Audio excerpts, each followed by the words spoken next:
Hello, and welcome to another episode of One Fall WrestleCast Live. Tom and I got a lot in store for you this week. The world was watching. Did Netflix deliver? And what does this mean for the WWE moving forward? Looks like Swerve Strickland's a little dinged up. And merch sales are a thing. Millennial kids got a treat this week with a busy signal on television. We'll explain to the new folks, to the young guns, what that means. And yeah, we got some stuff to talk about. Looking forward to it.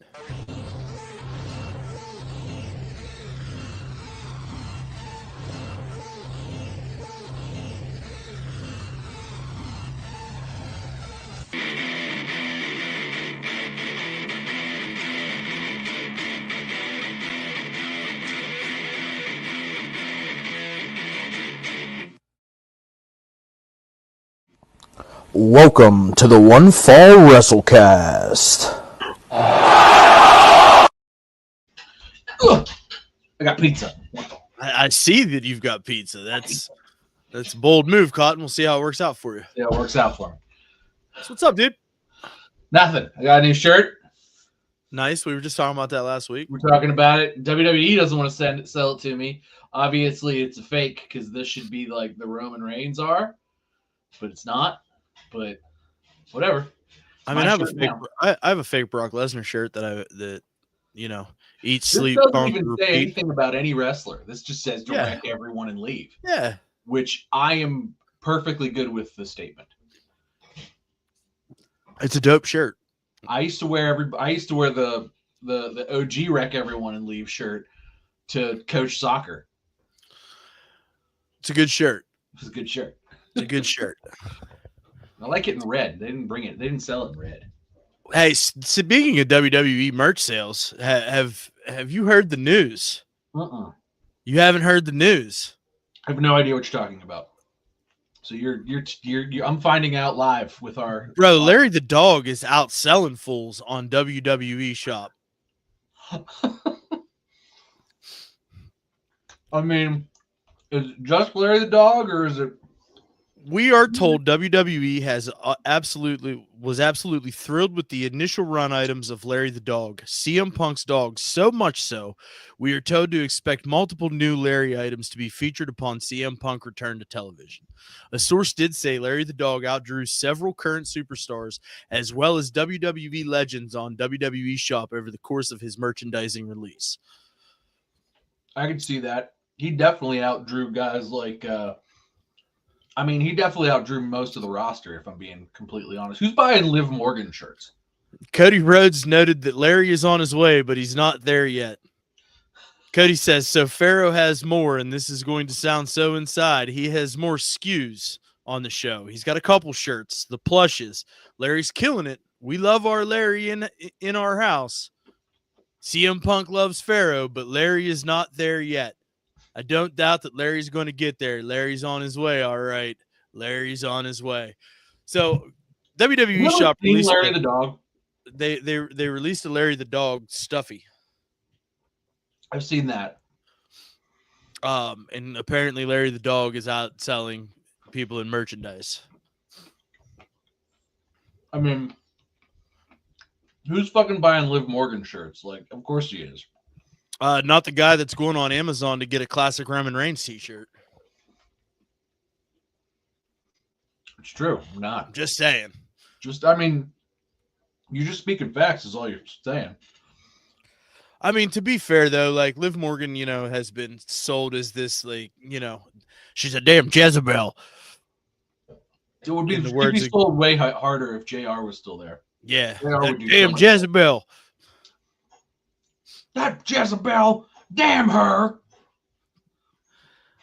Shout out to JR. That was my favorite. When JR hated Triple H so much. Tell me why, you son of a bitch.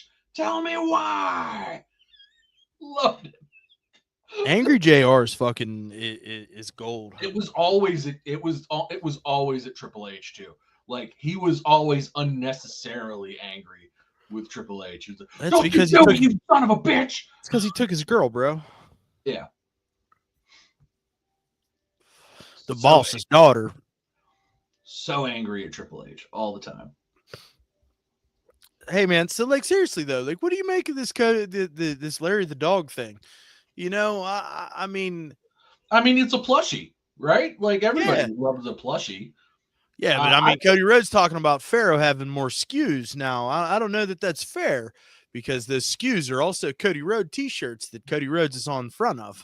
It just One of has them's Larry- like the GI Joe like comic book thing with Pharaoh on it. Yeah, and So Pharaoh's dope. just sitting there like he's like the Wonder Hound.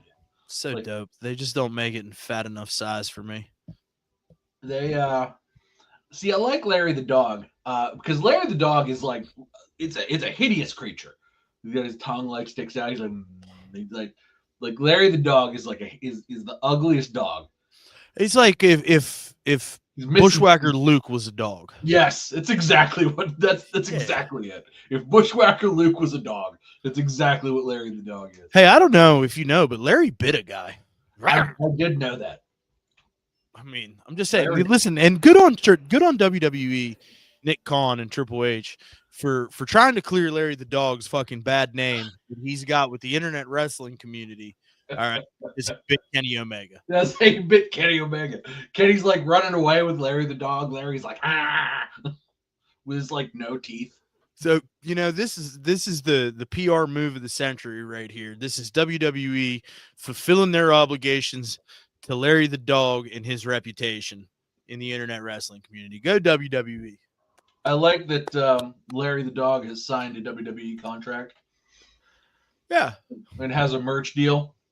you know what I'm saying? Like, good for Larry the Dog. You know, and obviously, I mean, the beneficiary of that is, you know, it might be Kenny Omega's arm. I That mean, might be. maybe they're raising money for Kenny Omega and his ramen noodle hair, as Xavier Woods just so eloquently put it on an interview that he did this week. Because they were like, "You and Kenny Omega are friends." He's like, "Kenny's not my friend." shout out to Woodsy for keeping kayfabe and just burying Kenny Omega in said interview. Love it. Yeah. Woodsy's been on a little bit of a tear here. I can't wait until I've got a feeling that the New Day is going to implode at the 10-year anniversary, right? Like, I mean, they've been like sowing the seeds so well every Monday, just a little bit more, a little bit more, a little bit more. And like I feel like it's just gonna all pop off at WrestleMania and it's just gonna be mwah. like the 10-year anniversary of the New Day is it's like 3 weeks from now, isn't it? Mhm. And it's like, yes, please. I can see it now. They're all in the ring. New Day rocks. New Day rock. And Woodsy's just back there behind him and Big E, and he's just Mhm. and he just fucking snaps and he just beats the fuck out of Kofi. And Big E's there. What'd you do that for, man? Why'd you do Why? Why, you Like- son of a bitch? Tell me why. This is supposed to be the greatest night of our careers. Why? So that's how I see that going. It'll be good. And then they can drag that feud out, and then they can have their match at WrestleMania. It'll be great.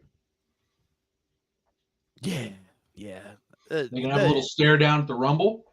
Yeah. Have one of them eliminate the other. It'll be great. Yeah. Woodsy try. Well, it's gonna have to be like Woodsy's gonna have to, in order for him to be able to get over, he's gonna have to be the one that comes out and wins, and just decimates Kofi Kingston so he can get some heat, get some credibility. Not that like the smart fan doesn't realize like Woodsy's credible, but you know, we've got to establish some credibility before we can start putting him in the picture with Ron Breaker. You know what I'm saying? We're not there yet. We're getting there week by week, piece by piece, man, because they are doing a nice job with the New Day and the way that whole thing's happening. You know, and I'm really enjoying the like drip feed of all of it. I think that comment right there is going to be a trend, a thread of the show, right? Is how like they've done such a great job just giving us little tiny seeds and just watering them every week and watching. And there's a them grow. lot of little tiny seeds planted. So like in a lot of things. Right. And some of them overlap and stuff, but there's like multiple layers to it. So it's like kind of one of those things where it's just like, oh, I kind of like what's happening from start to finish. And, you know, I'm actually pretty glad that both Raw and SmackDown are going to be 3 hours, because I feel like they've got that kind of time, and they're going to call up some more NXT talent, and they're going to infuse more NXT talent. And I think that this is more hours of wrestling is only good for wrestling. Although I feel like AEW is getting new shows, right? We're going to cancel some old ones, and we're going to we're canceling Rampage, and allegedly we're getting a new show. They've trademarked a name, Shockwave, but this has neither been confirmed nor denied. As long as I've seen. Then this has been, dead conversation for a few weeks, but they did trademark what is believed to be a new show name called Shockwave. Rampage sucks, so. Oh, it's terrible. And like the Rampage. precipice of that show was really, really good, right? Like when they first rolled it out, you were going to get some of those big stars and, like CM Punk was on the debut. Yeah. CM Punk debuted. That was CM Punk debuted the show. Not Rampage. No, he debuted Collision. Collision, right? Yeah. Britt Baker. Actually, the first ever Rampage took place live in Pittsburgh. Actually, on Friday, because remember they had the Wednesday show, then they had the Friday show, and we tried to go to both and could not make the Friday show happen. We did not. So still, very cool. Yeah. I don't know, man. They fumbled with that. Now I'd be concerned to see what they're going to do with an additional 2 hours of television. If I'm, assuming that it's going to be a 2 hour television show, when they've already not been able to get over Ring of Honor as an additional property, and they're struggling still to figure out what their identity is as a 2 hour flagship on Dynamite every week. I really think that him buying Ring of Honor was sort of like the catalyst of like the lameness that is. I'm not saying that like Ring of Honor is like the albatross around his neck, but now he's got all those guys, right, from Ring of Honor who he hasn't done anything with. And, he trots Mark Briscoe out there every now and then to get froggy. But well, I think too he's only trotting Mark Briscoe out there because of the tragedy that has bestowed him, losing his brother Jay, who was, in no disrespect to Mark Briscoe, I think that he's done a great job in his brother's stead, but Jay was the star of that Jay was duo. The star. You know what I'm saying? And like I don't think that anybody could argue that. They were a fantastic tag team. Their work, particularly on the Facebook and the TikTok, whatever they were using, was phenomenal. It was probably some of the best promo work in pro wrestling during that stretch. And I mean, production value was real high too. Yeah. So I don't know what.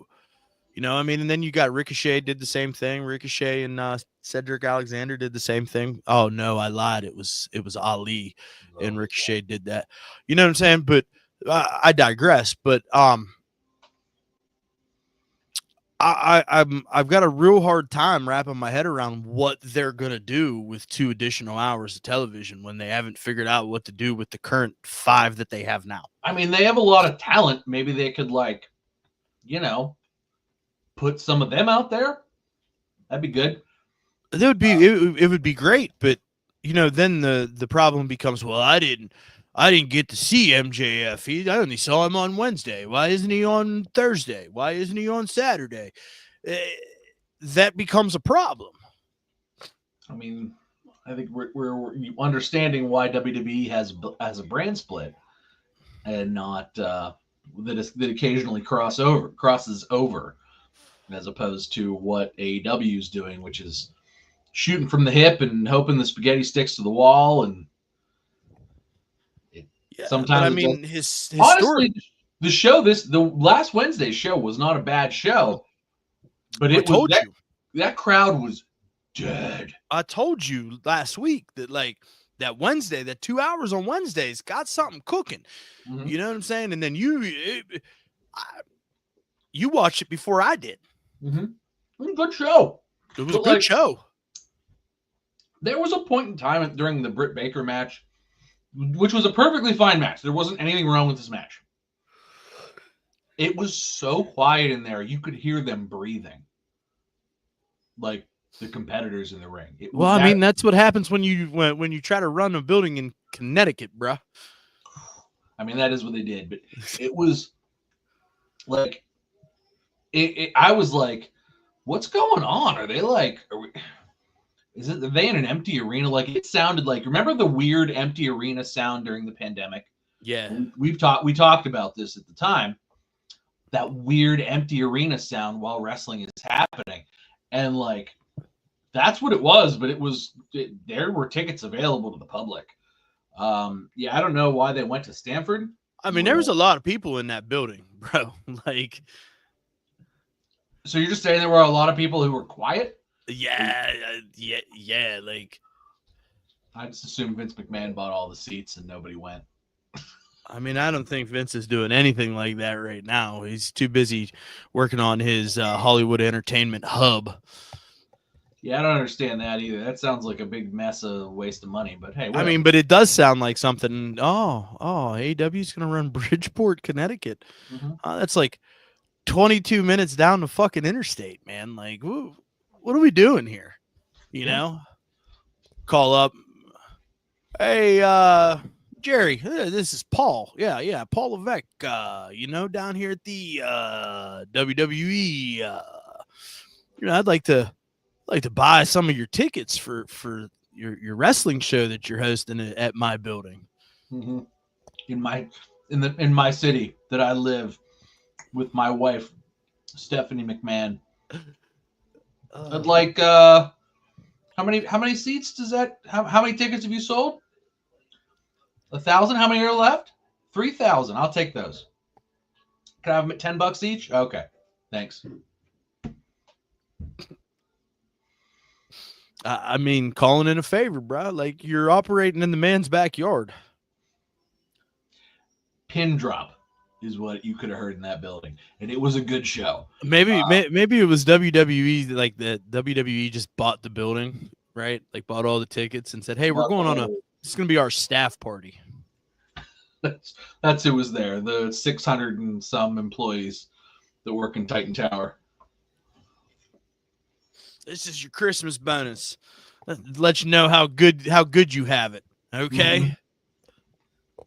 They were going in there like, no, this is actually a pretty good. This is actually a pretty good showing there. You got people coming in and everything, and then they were like, oh no, they don't care.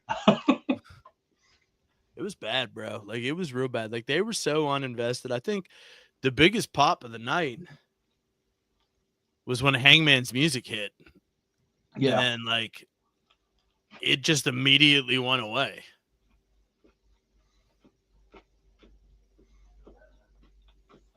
I like Bad Guy Hangman. Oh, I do too, for sure. That's so much better. For sure. I like Bad Guy Hangman a lot too. An awful lot. And I think that if he wins the championship, he will have become a little bit more seasoned, a little bit more experienced. And, maybe if he carries the championship, it'll not be such a fucking train. Heel runs are so much better anyway. And like, I feel like his climb as a babyface was like really fun, but also like it was kind of like, it was fun, but it was like, once he got it, it was like we didn't know what to do with him. They were just going to put him in like weird matches where he'd bleed once a month. And he even made a joke about it on Twitter. And they just didn't know what to do with him. And then what? Who beat him for the title? Was it Kenny? Or was it Mox? It was Kenny. It was Kenny. Kenny. Maybe it was Mox. No, I think it was Kenny. Or no, he beat Kenny. Yeah, he did beat Kenny. Kenny. And Kenny only had one run. Kenny. Well, yeah, because he got diverticulitis and then he had to go away. Sure did. And then he came back, but he was like, I'm going to go to Japan instead. Because they don't need me with these fucking dying ratings and this dwindling audiences. When the company that I helped to build and am the EVP of, they don't need me here. Like, is that wild? Like, that's wild, right? It's not only is it what it's like. It leads me to believe that they've had a falling out as well. Yes. Because I can't see 2019 Kenny Omega doing that. Like, I read that, and Kenny was like, oh, it confirms that he will return to pro wrestling, but will be with New Japan. His return will be with New Japan, and obviously he's still got to come back to AEW, right? Like, yeah. You would think. There's clearly a contract that like he needs to fulfill. But I read that and I was just like, are you fucking kidding me? What is going on here? Yeah. Like who pooped in Kenny's Cheerios? Who said what and why is he so mad at Tony? Because like he's just gonna go back and like be like, forget that American contract. I'll be in Japan. I'll see you guys later. Like what? And like this is a big deal. It's a big deal because it's not like fucking Sammy Guevara did that. Like Kenny Omega's the guy that like helped start the goddamn company. Yeah. He was standing there with Cody and the Bucks, and who like then kind of like dragged Chris Jericho into it. But he's like top 4 guy of the reason AEW exists. And then like, I guess we can put Chris Jericho in there because like they got him too. But his return after he lost the title and was like had diverticulitis and had to go away for all these injuries and everything else. Like now he's coming back after all of that and after all of the terrible things that have happened to AEW since CM Punk left and Cody left and everybody left and all the ratings have stopped and people stopped watching and whatever. Like he's like, instead of going back to that company that I started, I'm going to Japan because I owe it for them. Despite New Japan being just fine and AEW being like, they signed a new deal, but man, are their ratings not strong, nor is their attendance. I can't imagine how they can't be making money, right? I mean, I'm very much of the belief that the Warner Brothers Discovery deal saved AEW. I mean, absolutely, probably, but I mean, where else would they have got? Like, they would if they don't have a TV deal, they don't like. You could be a wrestling company all you want, but without TV. Yeah, but I'm talking like big picture financially. I'm not talking about just like the identity of the company. Like I'm talking about the corporation that is All Elite Wrestling. Like, oh yeah, that television money, the money for the deal, I am of belief saved AEW. It certainly paid all the contracts. I mean, because you've got to look at the 5 years, and obviously it's not a publicly traded company, so we're not privy to any of this information. But I mean, the video game, they're documented as going into the red as a company to make the video game, and then like they ended their first fiscal year in the red to make the video game, which was grossly a failure. Yeah, not well received. Did not sell great. Was given away for free. Still really doesn't get much play. I mean, it's fun. Like it's fun to sit around and play with your buddies drinking some beer. It's fine.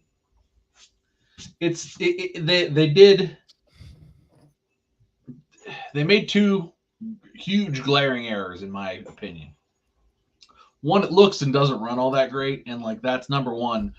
You got this thing has to come out looking and if it looks a little retro, it has to run amazing, and it does not.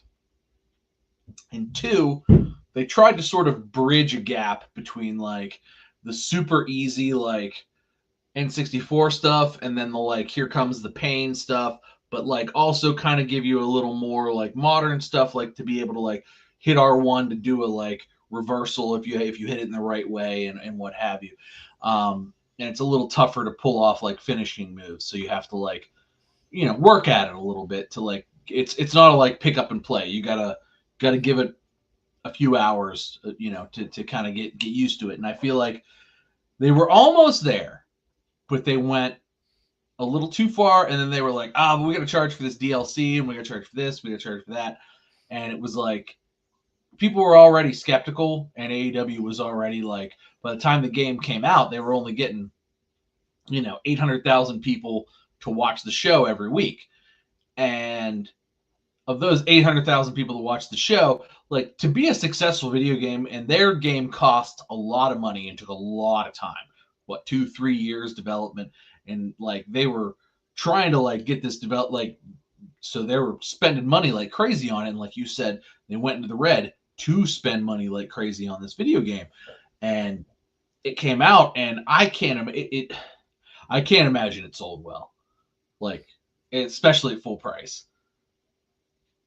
And there's no way. And let's say even, hypothetically, let's say they spent $80 million on it. They probably spent more than that. But, like, let's say they spent $80 million on it.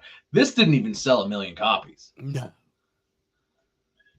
Certainly no, I mean, it was on Game Pass and shit, like, weeks after it released. They gave it away on PS Plus, like, the base tier, like, a year after it came out. Maybe a year and a half after it came out. And that's, like, $80 a year, and it's like yours to keep for free forever.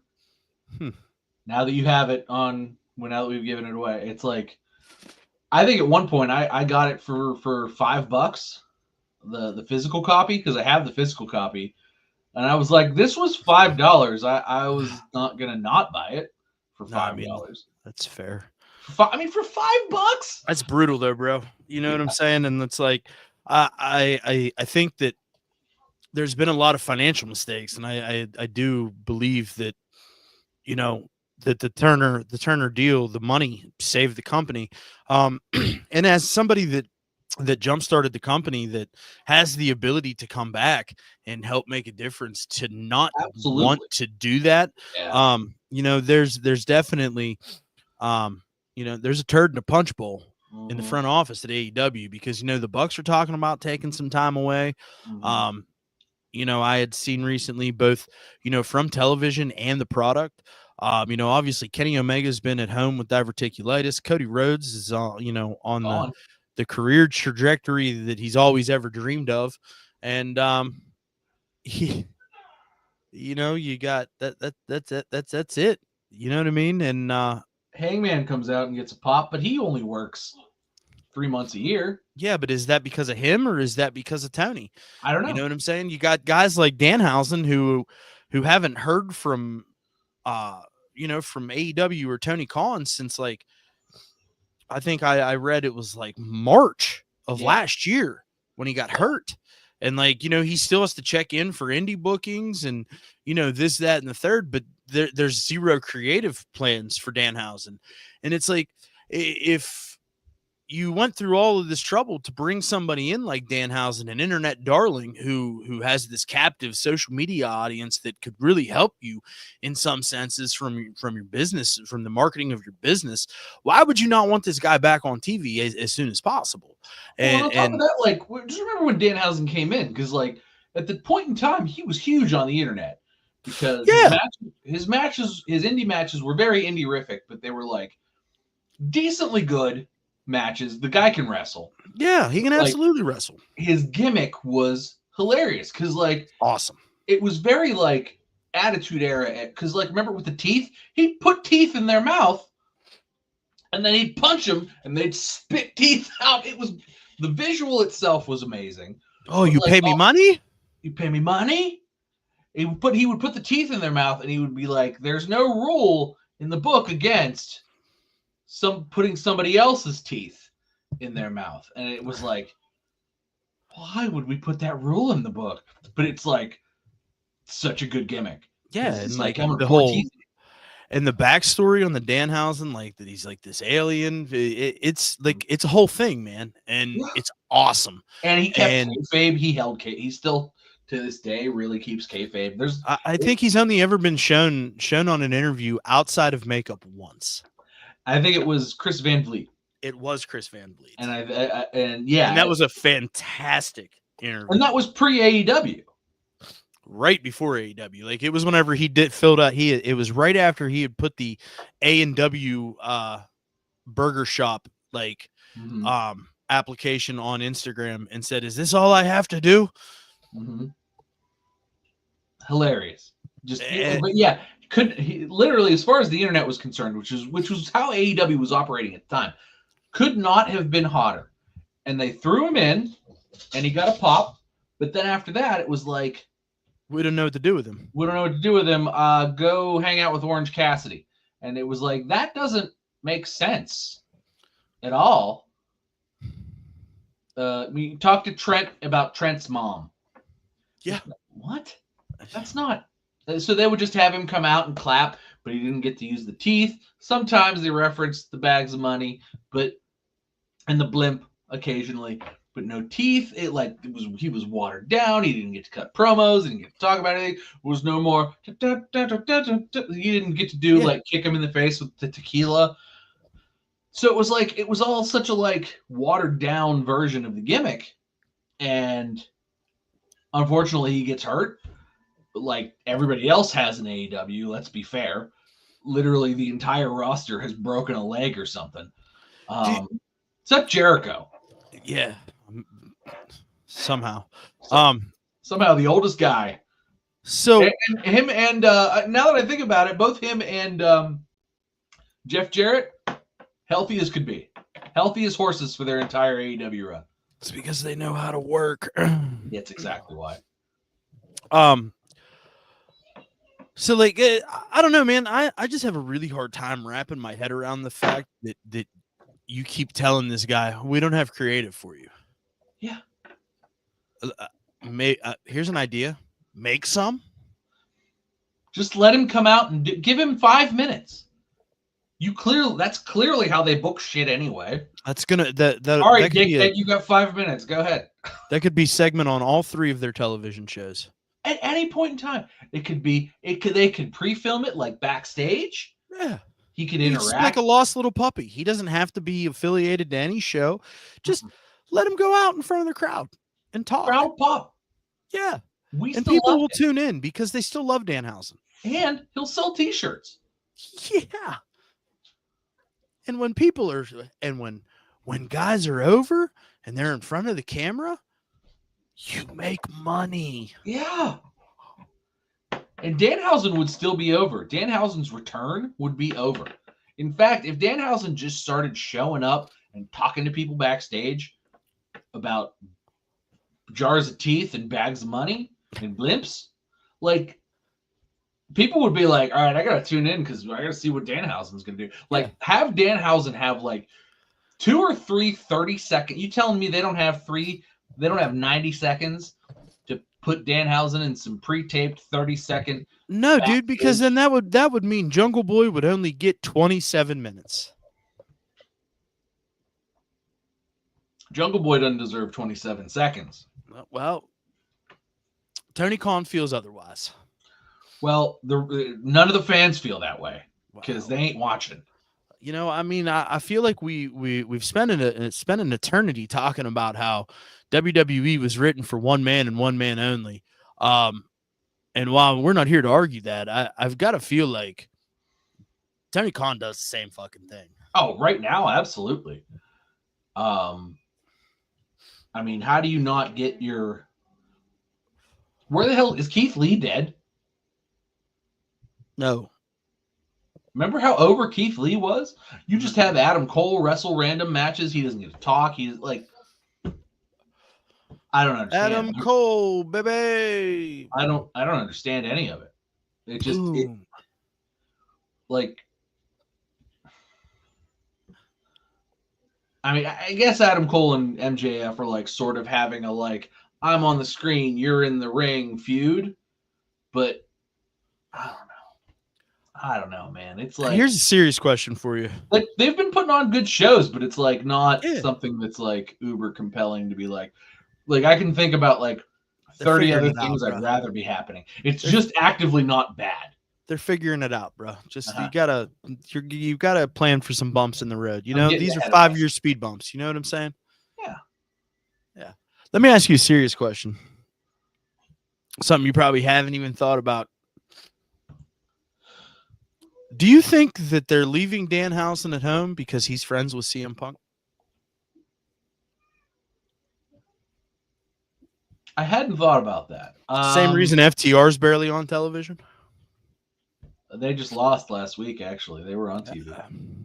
First time in how long, and then they lost? Yeah, that's a good point. I mean, they're friends with Phil. They're absolutely friends with Phil. Man, I don't know.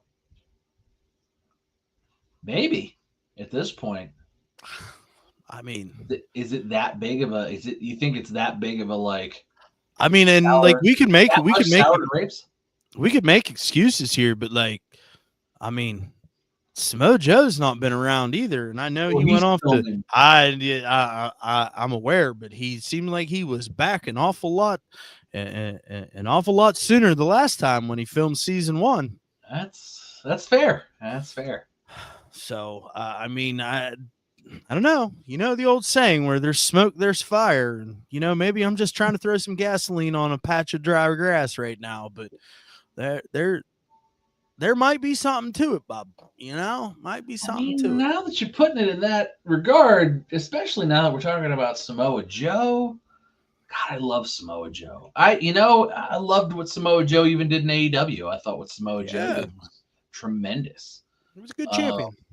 Great champion. A little short of a run, but great champion. Oh, well, that's what they do with great champions. Yeah, give him a little short run. Yeah, look at Swerve Strickland. Yeah, and then they let Swerve beat Joe. Yeah. And then Swerve had to lose so that Daniel Bryan could be the champ for like 6 weeks. Hey, but you know what? They'll always be able to say that Bryan Danielson was an AEW world champion. For 6 weeks. Doesn't matter. You're in the semantics here. It doesn't matter. Doesn't matter. They can sell that Bryan Danielson replica nameplate now with confidence. You know, now that they do the little side plates instead of the nameplate. I don't know if you noticed that. I've seen that, yeah. Straight out of WWE's playbook. I mean, they're only hiring all the ex-WWE acts. Wow. The Hurt Syndicate's been good, but it was a gimmick I liked in WWE too. Yeah, it's the same. I mean, it's literally the same thing. It's the same guys. They're in the same colors. They're doing the same shit. They're just and they're using the same names. Yeah, exact same name. It's a syndicate instead of a business. Yeah, they're missing Cedric Alexander, which is kind of disappointing actually, because Cedric was a nice little addition to that group. He was. He's an underrated talent. I don't give a fuck what anybody says. He's doing some good stuff right now. He's in. They sent him back to NXT, but he's doing good stuff in NXT right now. But that's what they did to Baron Corbin right before they released him too. So. No, they brought BC back to the main. Did you see? Hey, speaking of Baron Corbin, did you see he tweeted on Sunday? He was like, "Fuck, I can say that now." And then then at the bottom it just said Chiefs, because you know he's a Chiefs fan because he's from Kansas City. Makes a mean Kansas City brisket from what his Instagram would suggest. Not that he's been fairly active on Instagram, you know, since his dismemberment from the main roster to NXT. I like it. You know, I mean, they castrated fucking a steady guy, that could have been molded into a world champion, and I just don't understand it. I don't either. Like he was only like giving shit, but like, hey, Carlito's back. Oh yeah, Carlito was back last week. That's right, he was, but he's in the ring right now. He was backstage last week. He's in the ring right now. So it was funny because you and I hung up and we had just talked about Carlito. And then I flipped on Raw and he was in like the third segment of the show. I was just like, oh, hey. Good. Awesome. That's good. I'm glad he's back. Wonder if he went out and learned Chinese while he was gone. He's definitely getting pinned though, because the War Raiders just showed up. Oh yeah, yeah. I'm disappointed that they're not Hanson. They're still Eric and Ivar. They're not Hanson. They're always going to be Eric and Ivar. Like they're not gonna go back to their real names. They're too deep now. This is their fourth tag team change name if you include coming up from NXT being the War Raiders, then being the Viking Experience. And then that was like 4 weeks of what the fuck is a Viking Experience? It was like 2, to be fair. And then they're the Viking Raiders. First, and everybody went, "What the fuck?" And then they did it the second week too, and we were like, "Oh no!" And then somebody had the wherewithal to be like, "Let's just call them the Viking Raiders, right?" And maybe their finishing move can be the Viking Experience. And then like that lasted, like the Viking Experience finishing move lasted for like 2 or 3 weeks after that, and then they just it's been gone since then. But I mean, they've had a rough go. So they've had the roughest go. Honestly, the fact that they weren't released is rather shocking to me. That's facts. And you know what? I'm be honest with you. I think their presentation is better without Sarah Logan. Yeah, because Eric. Because that was weird, right? Like, so I have a thing about like people wandering out in public in bare feet. Like, it grosses me out and freaks me out. Because, like, I just imagine everything is covered in broken glass outside. Because basically it is. And people just wandering around in bed. So the fact that she would come to the ring every week in bare feet always, like, just grossed me out and threw me off. I couldn't even pay attention to the match. I was like, she's going to step on something and it's going to hurt. I know a guy that's a barefooter. And you know him too. We'll talk about it off air. But and you won't. I don't think you'll be surprised either at who it is whenever I tell you. But maybe you will be. I don't know. So I don't know, man. But like AEW though, like they gotta get their shit together. I mean, I don't know how long this deal lasts, but if they don't get their shit together during this deal, we're going to be talking about, hey, remember when AEW was a thing? Yeah. And the fact that Kenny Omega. Remember when they took Ring of Honor with them? Yeah. And the fact that Kenny Omega is not going to fucking be there to try to help be the tide that raises all ships is a little concerning. That's the book I want to read. That's the wrestling book I want to read. What the fuck happened to AEW? Like, probably like 5-10 years from now. But, like, that's the wrestling book I want to read. So, hey, Tom, while we're on the subject of Danhausen and folks sitting at home, the internet is abuzz because Alexa Bliss seemingly throws shade at Triple H and WWE this week, where she puts up a little hourglass, magnifying glass woman, and it says, "Where's Alexa? ... Somebody says, "That's a good question. Can you help us with the answers if you want Alexa Bliss?" And she replied, "Unfortunately, it's not up to me." So I saw that, but then I also saw that she had admitted semi-recently about what difficulties she's had since her departure. So she was sick or hurt or whatever, and I can't remember what that was. But then she had there was skin cancer scare, right? And I think so, yes. She had to but it was significant. So she had to have skin grafts and shit like that. And you can't really have a chunk of your skin removed and then put a different chunk of skin on and then take bumps in a ring. So there was that. And she had the baby. And then she got married. The baby. Then she had the baby. And so putting all the things into perspective, like the injury, the this, like I could see how she wants to come back, and she probably feels like she's absolutely ready to come back and everything. But like, so much stuff happened to her, and a lot of it good stuff. You know, the marriage, the baby, great stuff, amazing. But The like baby. the baby, but it was like a lot of things, and she can't just be like, I'm ready now, and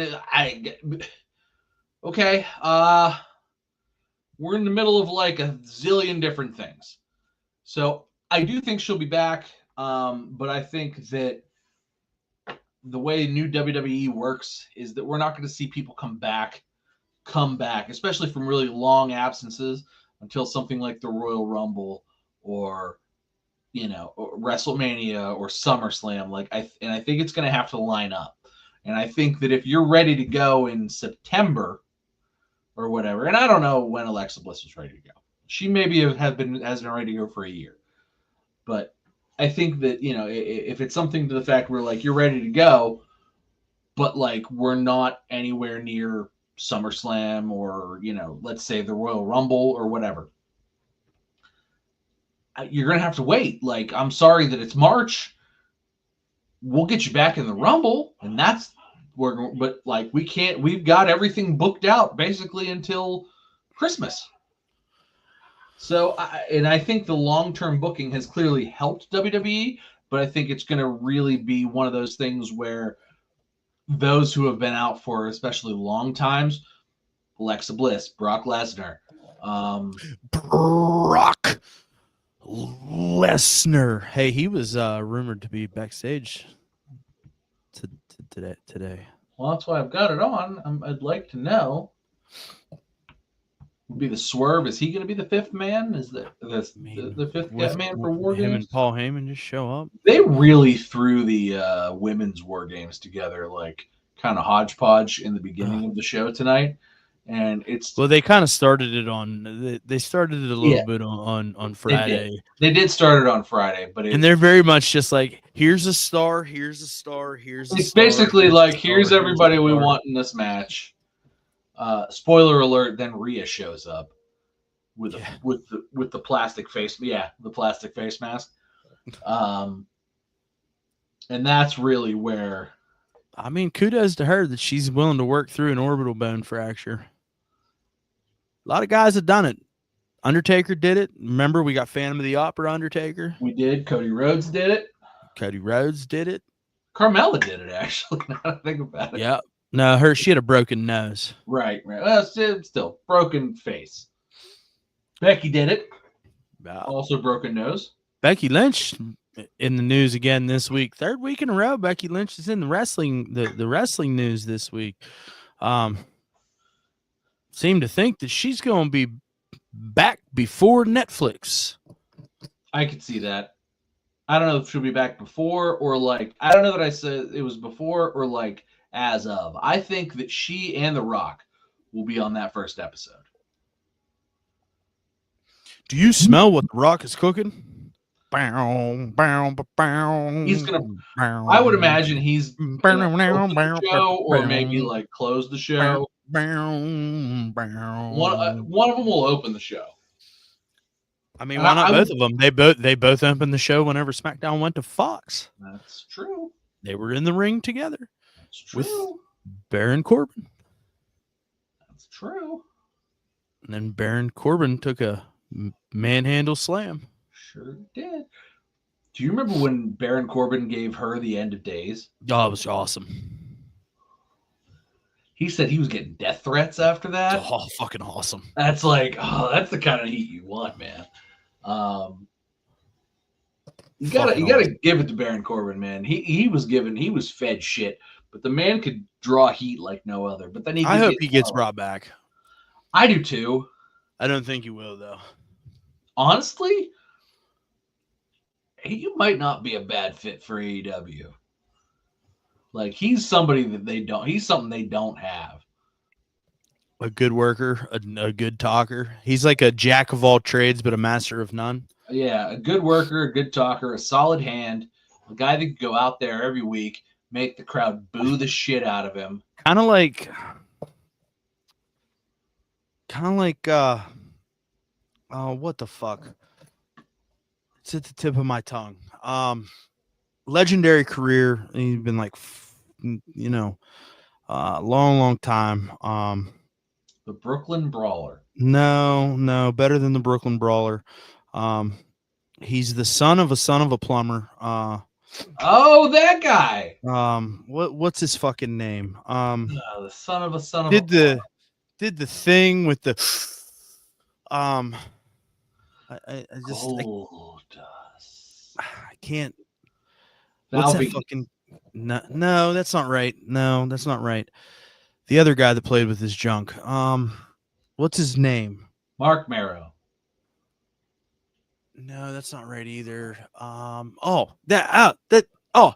Dustin Runnels. Right, him, that guy. Yeah, they had that and they fumbled that, and now he's going to be back at WWE because Triple H is not opposed to a Hall of Fame run for one Dustin Runnels.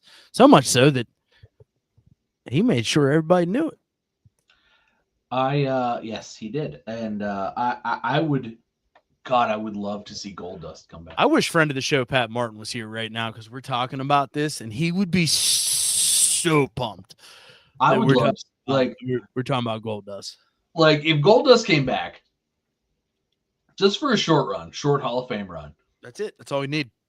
I maybe have one pay-per-view match with Cody and have Cody come out as Stardust just for that match. I mean, did you see Cena posted the Instagram of like American Nightmare Stardust? Did you see that? Yeah, I saw that. What the fuck does that mean? John Cena's Instagram is a wild place. If you've never been, please go indulge. John Cena's Instagram is a wild little ride of randomness that you'll never know the answer to why he posts what he posts. No, because a lot of it's nonsensical and most of it's just probably him projecting. It's him like wanting, it's like him just wishing things into the universe. Because what are they going to do to John Cena? Yeah, nothing. I mean, what are you going to do? You can't see him. You can't. The best was, have you seen his appearance on Shannon Sharp's podcast with Ocho Cinco? No, it was just the Shannon Sharp, the sit down one. He did an episode with Shannon Sharp, and he was talking about, he was like, it's this thing, right? It's crazy because like people, you could show people my picture and they'd be like, well, why are you just standing in that random room? And he was like, I've built a career around this. Yeah. You know what? I don't know that I saw that one, but I've seen that thing where it's like somebody asked him, does it bother you when people pretend they can't see you? And he said it used to. But now it's like his favorite thing, allegedly. I mean, I don't know that that's, I mean, that's a job well done. I mean, right. That's legendary shit. Like realistically, from like a character standpoint, right? Like, I mean, if Macho Man was still alive, I'm sure that he would take solace in the fact that, oh yeah, is like still a thing, right? In fact, like we still like say things like pointing with our pinkies. Man, the cream of the crop. Cream of the crop. Yeah. God. Yeah, no, he would. I think that I was watching something the other day, and that promo just randomly popped up. Whatever I was watching, I think it was like a WWE Rivals or some shit. And I was just like, God, dude, I forgot how good this fucking promo is. He's so good. There's so many things where like he's also just like, you never see anybody put their back to the camera all the time with Macho Man. He would like turn around like he was just fucking with Mean Gene at the time, right? Like he's just trying to like get throwback. He's just trying to get Mean Gene Okerlund to pop. And like here's another throwback. You can't really see it as well. Yeah. Oh yeah. But like he's just trying to get Mean Gene to pop, right? And like he's like got his back to the wall, and then he's talking over here, and Mean Gene's back here, and then he's at the camera, and then he points at Mean Gene, and Gene jumps a little bit, President Jack Tunney. You know, if Macho Man was alive when Jack Tunney died, Macho Man would have given Jack Tunney a proper, eulogy. Yeah, let me tell you something, Mean Gene, just like Hulk Hogan did. Exactly. I miss Mean Gene too.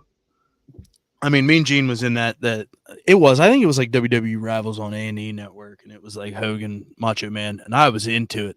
Actually, that's exactly what it was. I fell asleep like towards the tail end of it, just bottomed out. But like Mean Gene, just when like takes were everybody like, oh my God, did you get that? Did you get that?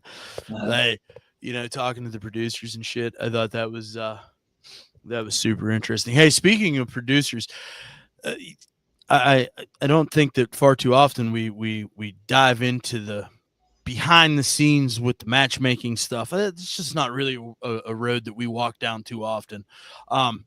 Man, Bobby Roode is like King Dingling, let your dick swing these last couple of weeks backstage. He's taken on a lot of responsibility with Bruce Pritchard and Michael P.S. Hayes being out with personal issues. Specifically, he's like spearheading the Bloodline storyline because Michael Hayes is gone. It was a little bumpy there at first, I think, you know, right around the time that Michael Hayes would have left. And now it's like kind of coming back around a little bit, coming together. I'm here for it. Go Bobby Roode. I think that this week on Friday particularly was probably some of the strongest Bloodline stuff since anybody's come back. And I really, really liked the end of SmackDown when he goes to call the wise man and it goes to voicemail. Or it goes, it's like this number cannot be completed as dialed, I mean, so with the busy 10 at the end, and I could hear, you know, just collectively, I could hear 3/4 of the audience go, "Yo, what was that sound? What did that mean? Like, I don't get it. I don't understand." That's what we call a busy signal. And, you know, back in the day when you would call somebody and their phone was not working, you would. Or they were on it, talking on it. Because if you had little sister, I had little sisters, so they're fucking. And then call waiting became a thing. And then, you know, you had to hit the pound key to switch between the two. And then you could really only talk on the phone after 7:00 because that's when it was free. Now you're moving to cell phones. Well, I mean, it's all relative, Bob. Like, but you know that was an old landline signal. You know that the phone didn't work.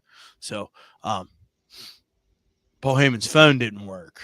And Tom, do you know why Paul Heyman's phone didn't work? I can only speculate. I mean, I can speculate because Solo Sikoa stomped the fuck out of that bitch in the middle of the ring. I mean, that happened, yeah. Right? Why else would the phone not work? Honestly, I don't know. I mean, it couldn't be because, you know, Paul Heyman's working with The Rock, right? What if he's working with CM Punk? April... Have I ever told you that I'm a Paul Heyman guy? I don't know. There's a lot of possibilities surrounding this 5-on-5 with Paul Heyman still being the wild card now that he's been reintroduced. Is he with the Solo and The Rock? Is he in the background with Brock Lesnar or fucking CM Punk gonna bring that back? Huh? Like, what's going to happen? Curtis Axel. He's with Curtis Axel. Because Curtis Axel was a Paul Heyman guy. That's a fucking deep cut, bro. He's not with Curtis Axel. There's 0% chance he's with Curtis Axel. Dallas is back. And I mean, if anything, I mean, and Bo Dallas, Uncle Howdy played some Miz Taraj clips the other day of Curtis Axel, you know, and if WWE's taught me anything, okay, it's taught me that I need to Believe. And that B stands for best. BTB. How was that not the better gimmick? God, There was like two 100 were other gimmicks that sucked. That was gold. one of the better ones. God, they were great with the Miz too, man. Like They were, and then they were great without the Miz. hashtag free Curtis Axel. Like we need this in our. Can we create like a new, like an Uncle Howdy stunt double for Bo Dallas and just let it be Curtis Axel, kind of like the Miz and fucking what's his nuts? Oh my god, Damien Sandow. yeah, Damien Sandow, dude was fucking hilarious. Damien Mizdow. He would take the same bumps the Miz would take. God, I The love. Miz would get clothesline. Damien Sandow, but bam! Listen, I love when I'm taking my morning 2 at work and I'm scrolling TikTok, right? Because it's like all wrestling clips, and like Damien Sandow will pop up every single day. And it's just like, oh my god, I forgot how funny this guy was. Like when he drags himself into the ring and puts himself in the suplex in the snap suplex position, and he's just by himself, and the Miz is like next to him, and the guy's like, "What the fuck?" And he snap suplexes him, and then Damien Sandow just does a fucking front flip and sells the suplex. It's great. Yeah, it's amazing. It's one of those, if you're telling me wrestling's not real, what the Oh hell my is this? god, dude, that was awesome. Fucking hilarious. Fucking hilarious. What the fuck were we talking about? Oh, that's right. We were talking about a friend of the show, Pat Martin's favorite Gold Dust. Hey man, I'd love to see him come back at the Rumble, get inducted into the Hall of Fame at the boom, boom, boom, right? Like, come out to help Cody and then let him ride off into the sunset and do his wrestling school. Yeah. Should he even go do backstage shit for AEW? Lord knows they need somebody's help. Storybook ending to an in-ring career. Make Absolutely. it fucking happen. Who cares what he does afterwards? Whatever makes him happy. Yeah. We gave Ric Flair a beautiful send-off. Yeah, well, he fucked that up a couple times, didn't he? Fucked that up like what for 20 years after that. He fucked that up. Hey, so I would be remiss. What you sipping on? This is a Trogs Perpetual. You're on your Trogs kick again, huh? Trogs kick again. So we got a BJ's membership. Whoa. Listen, I don't care what you did before you came on this show, okay? You and the missus back there, all right? That's perfectly. It's listen. I support this message, okay? But our young audience does not need to hear your profanity, your pornography that's spewing out of your mouth right now. So they sell wholesale beer, and that's what's there. But listen, so I got the New Belgium Voodoo Ranger IPA kit, and I know you said you don't really care for Voodoo Ranger. The one that's the Versus one. Yeah, I like it. I like the Juicy Haze and the regular IPA, but so these are it. Like I don't know if it's wrestling themed or boxing themed, but like it looks very wrestling to me. I would say the guy on the right, absolutely. Well, the Blaze Lightning IPA certainly looks like it's Macho Man inspired. Yeah, right. A little bit, and then I mean, you could probably say that that's like Hulk Hogan inspired a little bit. That's a little less. I mean, the maybe Macho Man also, like with the big glasses and the bandana. That was a Macho Man look. It was. Is it all Macho? Maybe it's all Macho. I mean, maybe that's what we're missing. It's all Macho Man. Maybe that's where they drew inspiration from, was Macho Man's many looks. I don't know. The beers are pretty good, but you can vote. I mean, obviously we're not sponsored. I just I don't know. They were both pretty good if you like fruity IPAs, which are kind of a nice little offsetting pace. But check them out, Tom. I think you might actually like them if you do. You know, you like a juicy, don't you? I like a one juicy. Like more than one is not. It's like too sweet, and like I end up with like a weird like headache. I don't know. Voodoo does a lot of things with like fruit punch flavors in there. They're like that's the kind of stuff like I like, and like their straight up IPAs are like too much like corn alcohol tasting to me. I don't know. That's my like. I like something that's a little less. I don't know, sweet, corny. It's all a little sweet to me. Oh, thanks, pal. I think you're real sweet too. Thanks, buddy. Shit. Hey, did you watch did you watch the fight on Friday night? Oh, I tried, and then it buffered, so I just watched SmackDown instead because it was Friday. Oh. So we don't have anything to talk It about. buffered then? on Mike Tyson's ass. I saw like caked up Mike Tyson, and it just buffered, and it did that for like 30 seconds or so. And I'm like, all right, I'm done. You know what? You know what? You know what Mike Tyson's ass on Netflix was? That was a temperature check, right? Like everybody thinks that the American audience is ready for a little bit of edge, you know, a little bit of fuck yous and a little bit of cocksuckers and a little bit of, you know, just real life. Like the 90s, yeah. You know what I'm saying? And then Tyson's like, Ariel Helwani walks into Mike's locker room. Hey, Mike, you know, I know you're getting ready for your fight. Would you like, can I get a couple minutes with the champ? You know, just yeah. Comes walking over in his jock strap. Ariel Helwani's like, hey champ, like maybe you want to attack. What for? It's America. It's America. I didn't see a problem with it, bro. You know what I'm saying? I mean, I assumed it was what was going to happen. It was on Netflix. That was just what I thought they were going to do. Mike Tyson with all his cake, he says. To your point, I thought that going into this, I'm like, this is. I've expressed my discontent with boxing with you before. Yeah, we talked about it at the whole Logan Paul and the Olympic boxer thing. Yeah. That's funny. I saw a meme of that girl that said, Jake Paul's next fight, a real man. Oh, jeez. It's just come on, bro. Oh, jeez.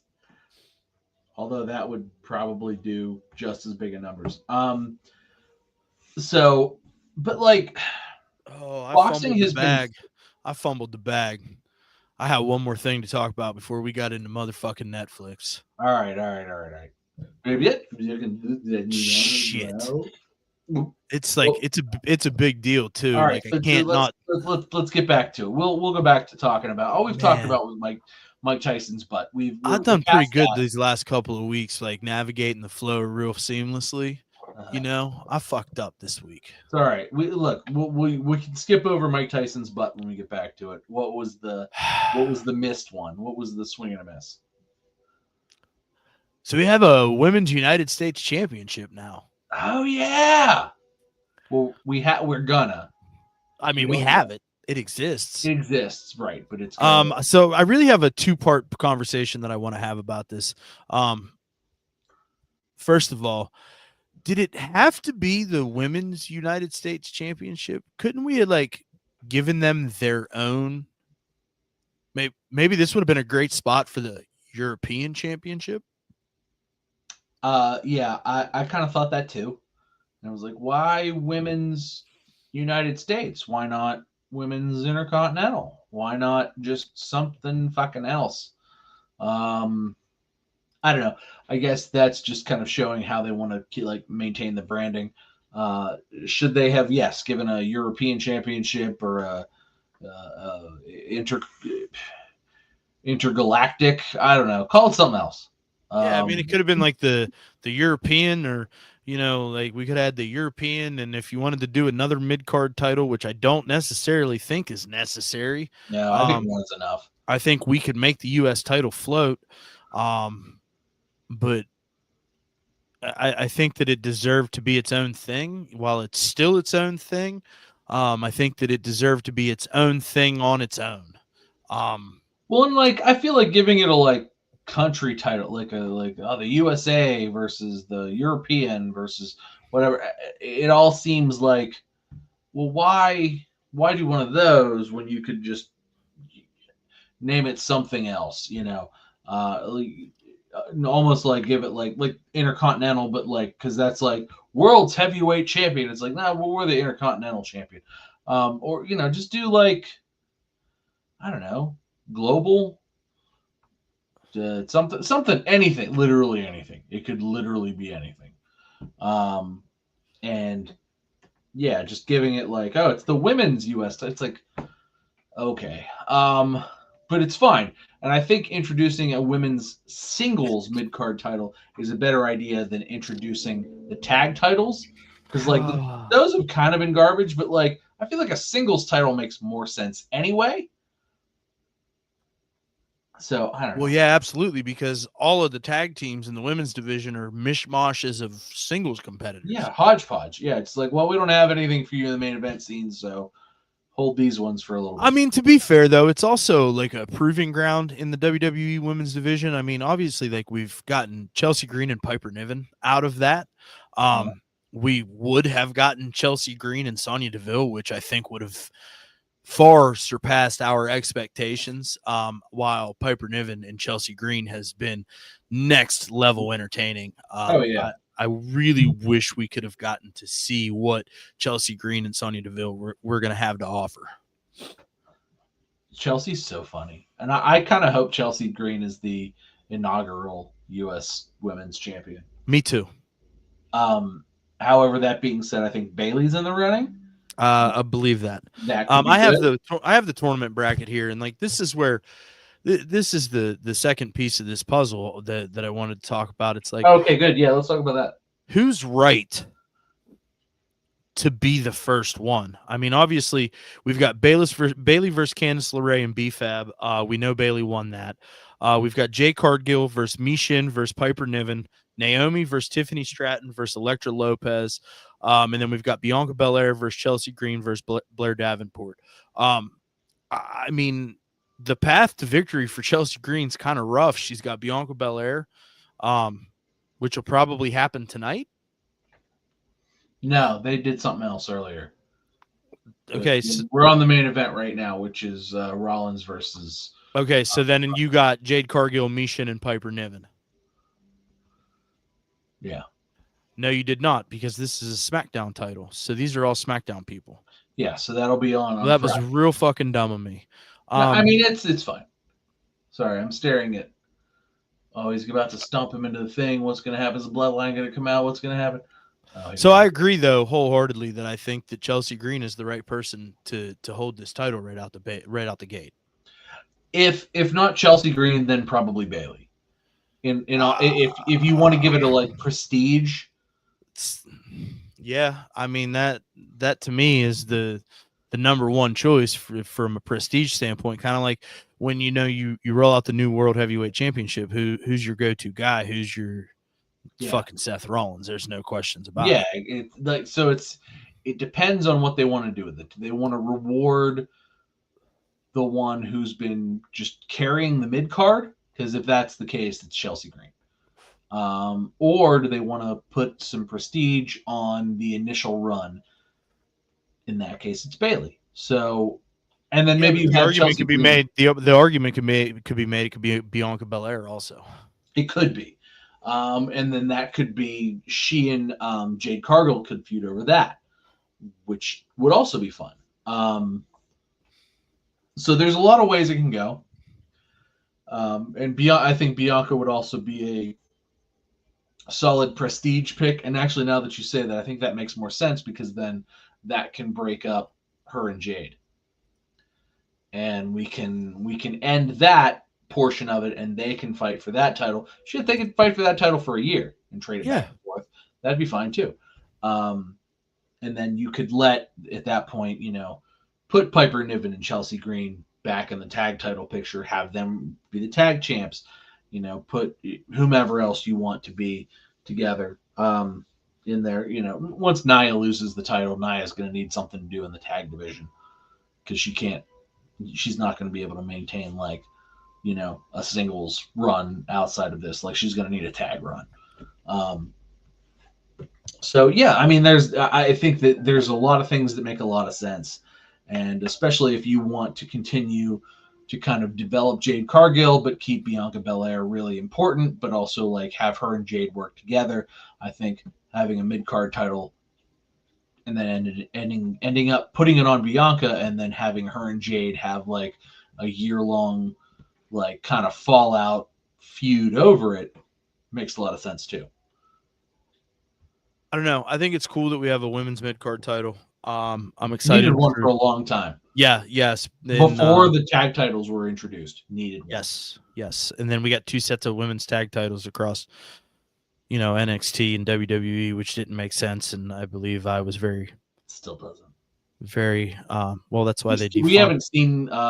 They defunct the NXT women's tag team titles. Oh yeah, they did. Didn't they? They threw them away. Yep, defunct, gone, done. And we had what? Caden and Katana. Yeah, we haven't seen them in a long time. Nah, they were out 2 weeks ago. Yeah, but like Casey Catanzaro fractured her fucking face. Oh, that's what happened. Yeah. So, I don't know. Good for them. I think that it's a dope thing. I would have just liked to have seen it been its own thing. Even though it's their own, it still could have been more their own by like being, I don't know, like I said, the European Championship or some shit. Like the title's got a good lineage to it, and why not give them their own thing to carry on? In the near future, it's like, Bayley won this European Championship that's been carried by the likes of the British Bulldog and our own Paul Levesque. Like, you know what I'm saying? Like, give it a different. I just think that would have been way cooler. I don't know. That's just me. Yeah. So back to Mike Tyson's butt. So so you didn't watch the fight at all, Tom? None of it. No, I didn't say that. I watched it after the fact. Okay. So let's just talk. I want to talk quickly about the main event. Okay. Because I mean, it's relevant to pop culture. It's relevant to the world. I did watch it. Like I said, the Mike Tyson that was in the middle of that ring was not the Mike Tyson that I watched on the interwebs for the last year. Absolutely not. Just let me. At first, kinda. But that fell off like... Yeah, but have you seen this conspiracy, though? Like, at first, like, when they first came out, because Mike won that first... I think Mike won those first 2 rounds. But there was, like, a clinch somewhere. It was either at the end of the first round or, like, early in the second round. Jake Paul clinched Mike Tyson up, and the referee got in there. And then things changed after that clinch. I saw it happen live. Well, not live, but I saw it. I watched it, and I went, that was weird. And then Mike started to fight as though he had pooped himself. All I know is he probably could have put Jake Paul to sleep in the first round with 40 seconds left in the fight. But Jake went for that big overhand right, and Mike saw it coming from a mile away, and he slipped it. And like all I've been seeing out of these training videos is Mike slipping the big overhand right, and then coming up with his own big overhand right.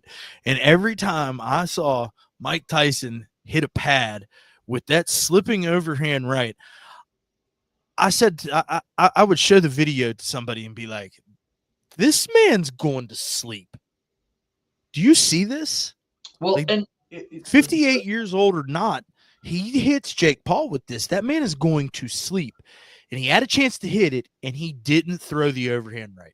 Well, and on top of that, so I saw this week on Instagram kind of a super cut of like Mike Tyson's 5 best knockouts. And it's like Mike hits a guy and they just like fall apart.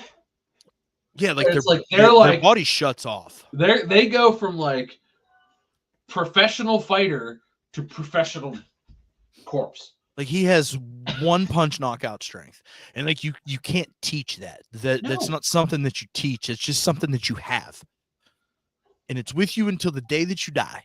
And the way that he throws that big overhand right coming off of the slip, he's done it his whole career, and like all the training videos leading up to it. I said, look, And that's not that's not what I saw. No, and he slipped it, and it was like you saw him kind of start and then go, and then he like. And then Jake panicked and like scurried away, and like the internet's that's what the internet's pointing at is that particular exchange because everybody's thinking the same thing that I'm thinking. Hey, bud, you just gave us a year's worth of training videos showing you slipping the overhand. And knocking him like that. But you're right. It was like they were 2-minute rounds, and we were in a minute deep in the second round. So it was like, oh, so the fight was actually only 3 minutes. Going for a whole year, he'd have knocked his head in the third row. They got me. Them in Vegas got me. I'm gonna tell you what, right? Like, I was very much. Did you see that? Like, Jake Paul was the favorite. I think it was like 294 to like 175. Like Jake, you know what I'm saying? Like that was what the swing was, if I remember correctly. I'm not 100% on it, but Jake Paul was the favorite to win the fight. Mike was the underdog, but 77% of the Vegas sportsbook bets for that fight were wagered on Mike Tyson to win. Yeah, because everybody saw Mike Tyson killing people, and they were like, Mike Tyson lets tigers eat people. Like, he's probably just gonna kill him. But that like Mike literally like was just told like, nope, calm down, big guy, and like it's just he walked around like he had poop in his pants for it. It was poorly booked. What a poorly booked match. Let's call a spade a spade. I'm glad I watched Friday Night SmackDown because it was a much better booked. It's hard not to look at that fight and say that fight was rigged, right? Like that was absolutely it was an exhibition. It wasn't rigged. It was that was a sanctioned fight with the Texas Athletic Commission. It wasn't unsanctioned. Nope, that was a sanctioned bout with the Texas Athletic Commission. Okay. Well, they hold about as much credence as the Texas Women's Abortion League. So what? That doesn't make any sense. What I'm saying is it's a fake league. It's not the Worldwide Wrestling Federation. It's not the Texas Boxing Buttfuck Commission. It is the Texas nonsense booking. Let's make a buck and cheat people out of their gamblings division. Yeah, well, you know what? The fucking corgi got me. Have you ever seen that corgi? Yes. The one that pushes the basketball down the fucking steps into the baskets and decides things. Okay. I bet on the corgi. Okay. He said Mike was going to win by knockout in the 7th round, and I bet the house on that. Fucking dumb dog with its furry butt and its big ears, and stupid cute little face, stupid fluffy heart butt. Pokes the basketball into the basket. Arf, arf. I mean, to be fair, I had already bet. I had already bet on Mike Tyson to win by knockout, just based on what the internet had showed me in the last 12 months. But I also wanted to see it happen. When the 7th round thing happened, I was just like, oh, with the corgi, I was like, oh, okay, I'll just add that bet on there. Nope. Was not to be. I missed out on like 12 packages of ramen on that bet. Unbelievable. So obviously the problems around the broadcast. $7, huh? The what? A whole $7, huh? No, I bet like $17. Oh, that's like I buy the bougie ramen in the bowl with like the okay. extra stuff and like the hot chili sauce that comes. You can make it in the bowl. Okay. Yeah. Okay, I got you. Because then I'll like buy already hard-boiled eggs, and I'll slice them in there. Sometimes I'll drop a raw egg in there, and get the, bud. Get it all slurry like, yeah. Like proper microwave ramen is a thing. It is. Look, I'm not proud. But anyway, I'm glad you had fun betting. I did. Sorry Sorry No. about your loss of $17. I mean, it is what it is, right? But I think that the bigger problem that I have here, Netflix did a pretty bad job of handling the influx of viewers tuning into their platform. I mean, that's why I shut it off, because like, I made the comment in the group chat, and like you said, you just shut it off. I said the world is watching, and Netflix is looking very foolish. Yeah, it was embarrassing. And then like they're trying to blame it on us. Like, I don't know? Did you get the survey? No, I didn't get the survey. They said it was our fault. Yeah, they were like, your internet connection seems unstable for our streaming speeds. Please answer our short survey. And it was like, is anybody in the house using the internet? And I'm like, no. And it was like, yes, no, I don't know. And then it was like, you don't know if somebody's in the house? I don't know if somebody. And then it was like, is somebody else streaming live on Netflix? Yes, no, I don't know. And I'm like, no. Is somebody in the house, Walt? So, and then the phone call coming from inside the house. So I answer the questions, and then it's like, we have determined that your streaming, that your internet connection is too slow for our streaming requirements. Hey, bro, I've been watching this fucking shit without a problem for the last 2 hours. Okay? Don't come at me, bro. Then all of a sudden, now my internet's too slow. Buddy, I got gig internet, and like I put it on where the in the room the router's in. And it started going, and I was like, all right, we're just gonna go watch SmackDown. And I watched SmackDown on cable, and guess what came through in perfect 4K, when they shot it on the ramp. But SmackDown, I don't know, man. It's so Netflix has gone on to say that 60 million people tuned in to watch Mike Tyson versus Jake that Paul. many people aren't going to watch Raw, to be fair. And that 50 million people saw the co-main event, Amanda Serrano versus Katie Taylor, which will make it the most viewed women's sporting event in the history of women's sport. I mean, that's pretty cool. Yeah, I thought that was pretty cool. That was a dope fight. It was a dope fight. That was a cool fight. That being said, I mean, I turned it on to that because I heard it was a good fight.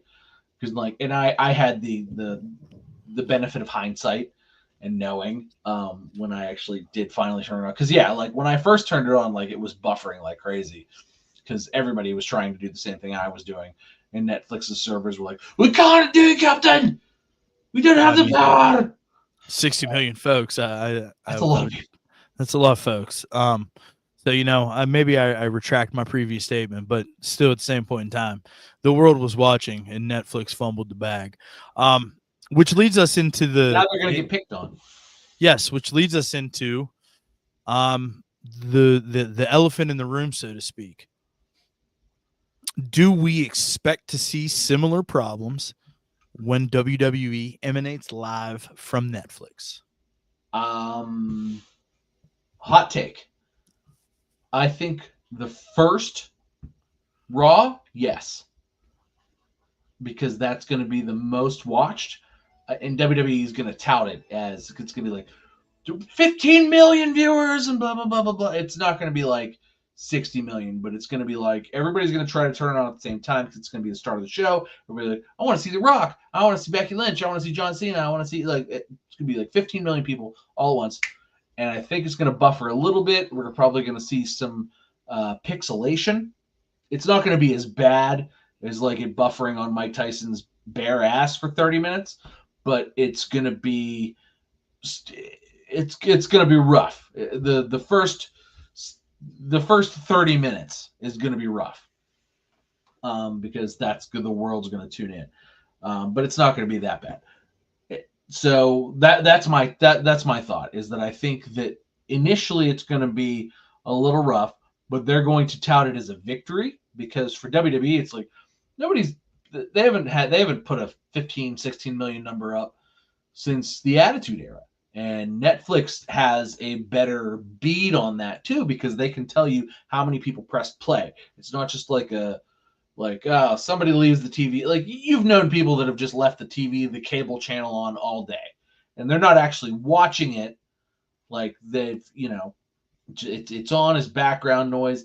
And USA, or, a channel that wrestling would be on, would be a fantastic channel to put that on, because it's just basically Law and Order and, whatever other nonsense, some like sitcoms and shit, and then wrestling.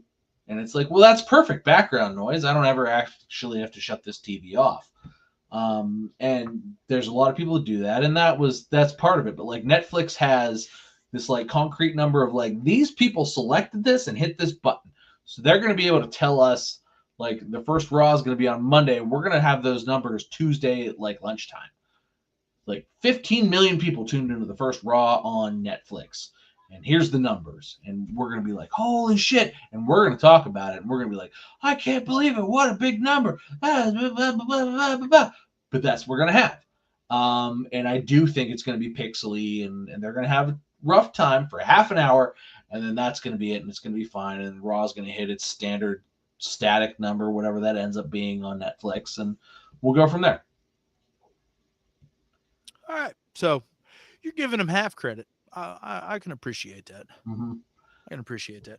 I think we're going to be all right between WWE's know-how and Netflix's, trying to learn on the fly. WWE's been in the live television business a really, really, really long time, and I'm sure that they know how to manipulate their servers. And I don't know. I think this Logan Paul versus Mike Tyson fight was very much a stress test. I would agree with that. To kind of see, like, all right, we're going to do this. Let's see what happens now. Raw will be less, but then like Raw will be like, we'll get some big numbers. We'll get some good numbers for wrestling, but and then after that, like, we can have other things like tennis or whatever else.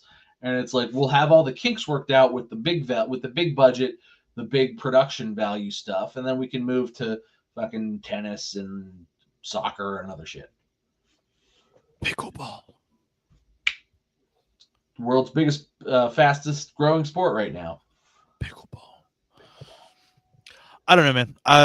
It's going to be interesting. I don't know what the preview, if that's a preview, if that's an anomaly. I mean, 60 million folks is a lot of folks converging on your servers all at once. But on the same piece of data that's streaming live on your server all at once. It's not even like that part. Thanks for expanding on that. Yeah, it's not even like a pre-recorded just show or something that like 60 million people were trying to watch over a 3-day period. It's like there's 60 million people trying to tune into your live stream that's happening this exact moment, and there's only so much in and out.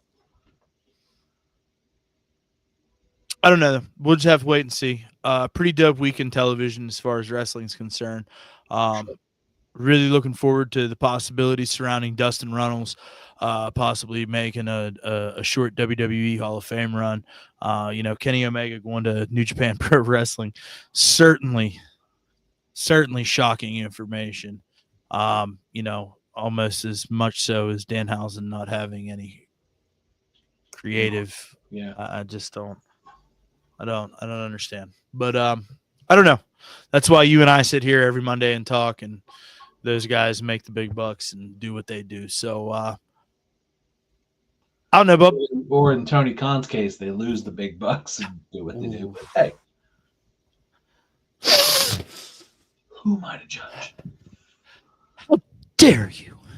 Have you seen Rampage? Rampage is freaks. Freaks. I can't talk about Rampage anymore. We're getting ready to cancel Rampage. I don't know what you want me to do here, bud. Freaks, though.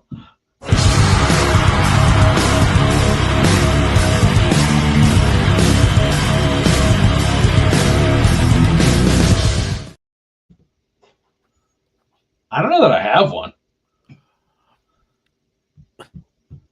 Really?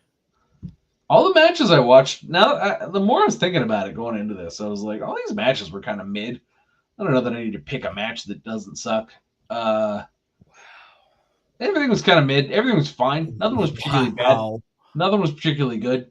I I don't. I thought a lot of the I'm storyline stuff. speechless at your approach here. Like, I kind of liked more of the storyline stuff that was going on this week, but I didn't particularly like the matches. this is a very Derek approach to match of the week for me. I agree, now. and like I'm a little off put by this. So I can tell you what the worst match this week was. You want to know what that was? So the worst match was before we started tonight, and it was a mixed tag match. It was Rey Mysterio and Zelina Vega versus That Chad was a Gable. very, very, very white roll of your R's there. I just want you to know that. Anyway, and Chad Gable and Ivy Nile of American Made in a Wait a minute. I feel like hold on. I feel like most of the match took place during the commercial break. Probably. And then Ray hits and then Zelina Vega hits a Hurricane Rana on Chad Gable, and Ray hits a 619 Booyaka. on Chad Gable. I don't know that Ivy Nile really wrestled in the match much. She's hurt. I don't understand why it happened. It didn't get anybody over. And I don't know why we're burying Chad Gable deep now. And the Creed brothers, we're burying them too. And Ivy, everybody's just being buried in this group. I don't know what they did. Maybe they said that they needed to learn Chinese as well.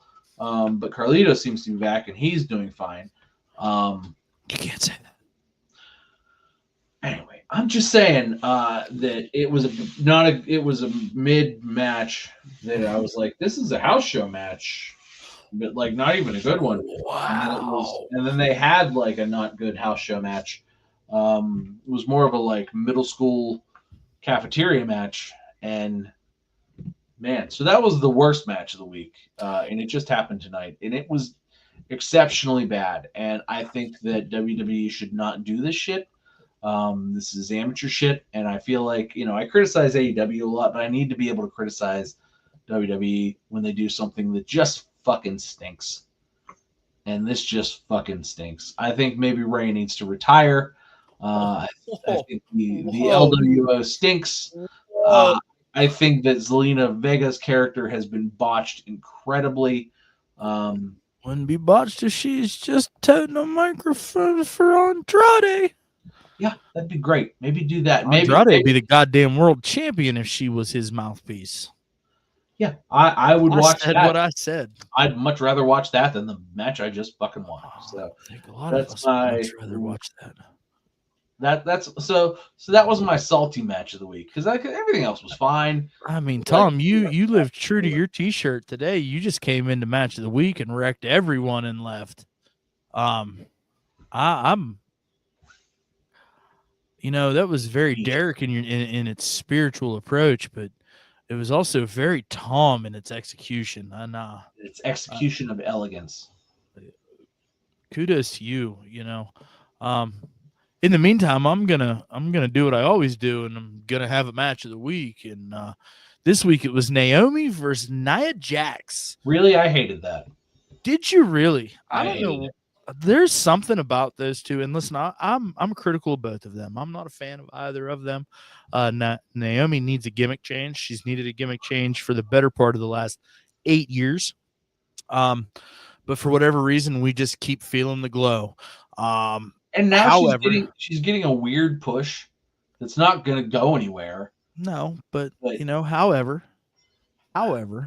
there is something about the two of them in the ring together. They have some in-ring chemistry. And for whatever reason, Naomi's able to pull a match out of Nia Jax. It's not always the prettiest fucking thing. Sometimes it's downright scary. Like when we do a Spanish fly looking thing off the middle rope. Whatever the fuck that was, the reversal heard round the world. I don't know what you want to call it. But man, she makes Nia work like a proper big man. And like I'm not being cute, but like Nia's a big man, I mean, her finisher's a Vader bomb. Or King Kong Bundy, and like Naomi gets her to work that style. most effectively. And I don't feel know. like maybe Naomi's like also a little more like you don't want Io Sky taking that move, right?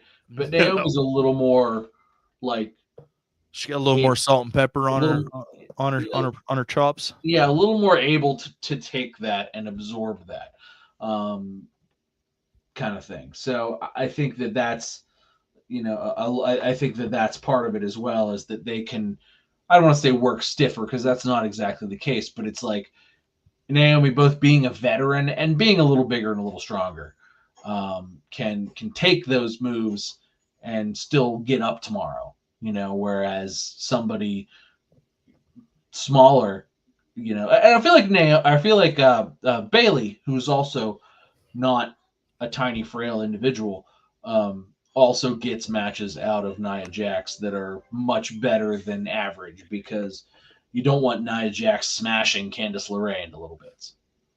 I love Candice. Well, she's going to be in War Games. Yeah. Yeah. Weird how that came together. Crazy. Weird. Crazy. I don't know.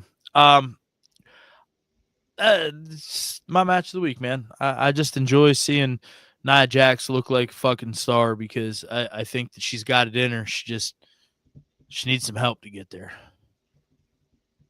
So I don't know, bub. If you don't have anything else, I think we're up out of here. I think we did good. I think so too. That seemed like that. I feel like we hit all the buttons.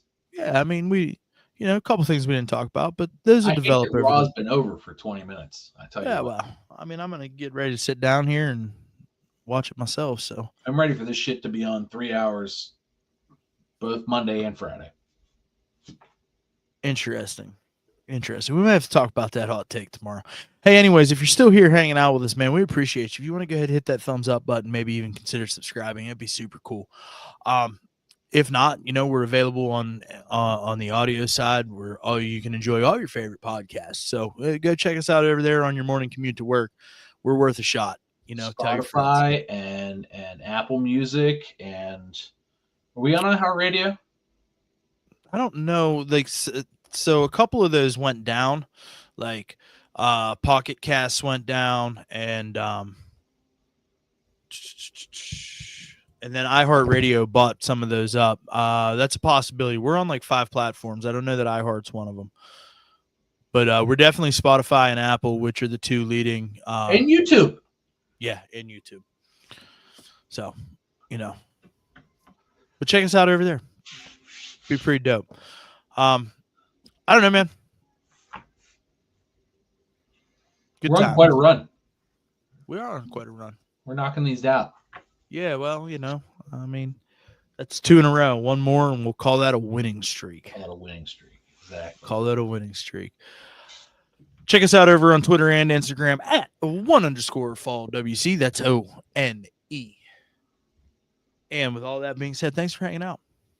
It's all love. We'll get you next week. One Fall WrestleCast. Forgot to talk about Swerve